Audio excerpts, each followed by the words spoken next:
ప్రజాస్వామ్యంలో ప్రజలు నిరసన చెప్పడం కానీ మరి ప్రతిపక్షాలు నిరసన చెప్పడం కానీ ప్రజల తరపున ఇది పరిపాటి. కాబట్టి కర్ణాటకలో ఉన్న కాంగ్రెస్ ప్రభుత్వం ఏదైతే ఈ సవరణలు తీసుకొస్తుందో వాటి విషయంలో మీరు ఏ నిర్ణయం తీసుకోబోతా ఉన్నారు? మీరు యథాతథంగా వారి అడుగుజాడలో నడుస్తారా ఇప్పుడే సాంబశివరావు గారు చెప్పినట్టు, లేదా మీరు ఏదైనా సవరణలు తీసుకొస్తారా, రాబోయే సమావేశాలు తీసుకొస్తారా చెప్పాలని కోరుతా ఉన్నా.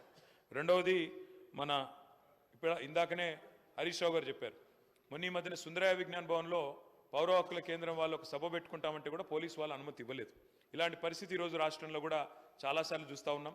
ముఖ్యంగా సోషల్ మీడియాలో పోస్టులు పెడితే కూడా డిలీట్ చేయమని ఒత్తిళ్లు ఇలాంటివన్నీ జరుగుతూ ఉన్నాయి. అనధికారిక ఒత్తిడి, అనధికార బలోప్రయోగం, అనధికారికంగా చేయడం ఇది కరెక్ట్ కాదు. ఇది కూడా ప్రభుత్వం కన్సిడరేషన్లో తీసుకోవాలా. చట్టాలను దుర్వినియోగం చేసే పరిస్థితి ఉంటే కూడా తప్పకుండా ప్రభుత్వం చూడాలి. మూడవది, మీరు అన్నారు కఠిన చర్యలు తీసుకుంటాం అసెంబ్లీ ప్రాంగణంలో ఎక్కడైనా మార్ఫింగ్ కానీ ఇంకోటి కానీ జరిగితే.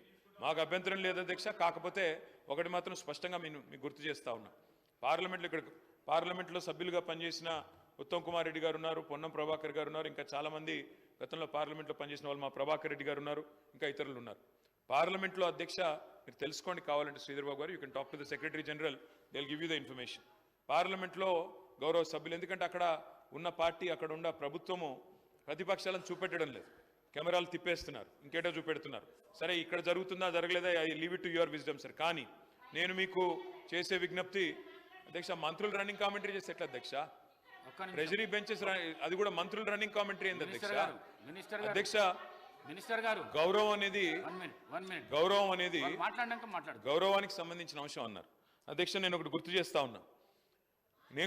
ఉన్నా అధ్యక్ష, మీరు పార్లమెంట్ ప్రొసీజర్స్ చూడండి.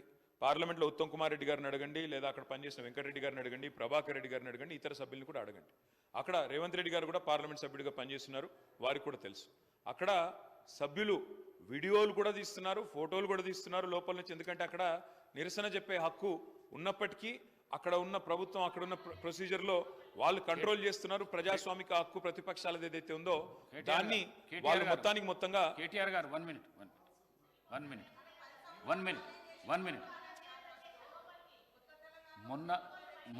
మొన్న హాల్లో తీసిన వీడియో ఏదైతున్నదో మీకు మేము పంపిస్తాము.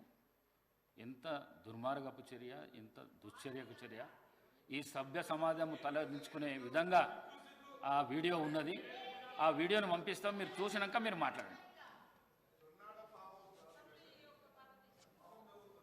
స్పీకర్ సార్, సభ బాగా నడవాలి అంటే ట్రెజరీ బెంచెస్కి ఓపిక ఉండాలి.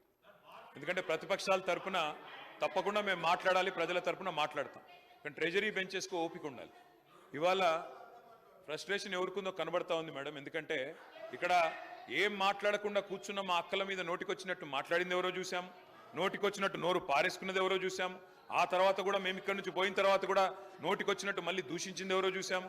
ముందేమో అక్కలు ముంచుతారన్నారు, ఆ తర్వాతనేమో అక్కలను మేము ముంచుతామని మాట్లాడింది. 5 నిమిషాల్లో ఊసర వెళ్ళి రంగులు మార్చింది. మినిస్టర్ గారు సబ్జెక్ట్ మాట్లాడండి, డివియేషన్ కాకండి. సబ్జెక్ట్ మాట్లాడండి.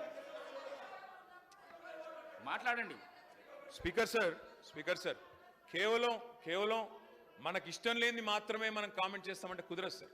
ఇవాళ రెండు వైపులా చూడండి, నేను సబ్జెక్టే మాట్లాడుతున్నాను. రెండు వైపులా చూడండి, అందరికీ ఆదేశాలు ఇవ్వండి, భాషని ఉద్వేగాల్ని నియంత్రించుకోమని చెప్పండి. ఓపిక ఎక్కువ వాళ్ళకు ఉండాలి, దయచేసి ఆలోచించుకొని సమయంతో ఉండమని చెప్పండి. అది ముఖ్యమంత్రి గారి నుంచి మొదలు పెడితే అందరికీ ఉండాలి. నెంబర్ 1. నెంబర్ 2, అధ్యక్ష, పోలీస్ వాళ్ళు ఈ మధ్యన సుందరయ్య విజ్ఞాన్ కేంద్రంలో పౌర హక్కుల సంఘం వాళ్ళు మీటింగ్ పెట్టుకుంటామంటే ఆ విషయంలో వారు మరి ఏ చట్టం పెట్టుకుని వాళ్ళు నిరాకరించారో తెలియదు, వాళ్ళు బాధపడతా ఉన్నారు. దయచేసి ఇలాంటి సంఘటనలు పునరావృతం కాకుండా చూడండి.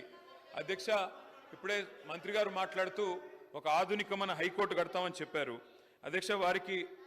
అధ్యక్ష ఈ రన్నింగ్ కామెంటరీ మంత్రులు చేయడమే సరే, ఎక్కడ చూడలేదు నేను. అధ్యక్ష, ఇంకొక మాట అధ్యక్ష, హైకోర్టు భవనం ఆధునికంగా కడతామన్నారు. We welcome it. కాకపోతే అధ్యక్ష, ప్రొఫెసర్ జయశంకర్ వ్యవసాయ విశ్వవిద్యాలయ విద్యార్థులు ఒకరోజు కాదు అధ్యక్ష, దాదాపు 100 రోజులు తమ వ్యవసాయ విశ్వవిద్యాలయ భూములు తీసుకోవద్దు, మా భూముల్లో కాకుండా ఇంకెక్కడైనా కట్టండి హైకోర్టు అని చెప్పి వారు ఆందోళన కూడా చేశారు. నేను రాష్ట్ర ప్రభుత్వ దృష్టికి తీసుకొని వస్తా ఉన్నా.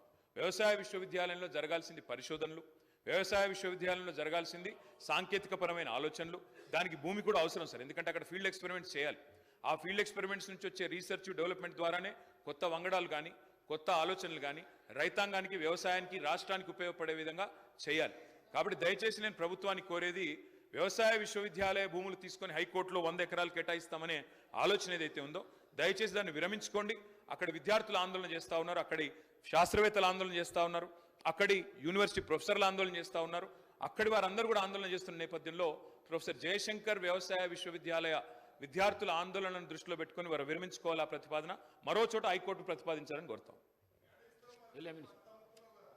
మినిస్టర్ గారు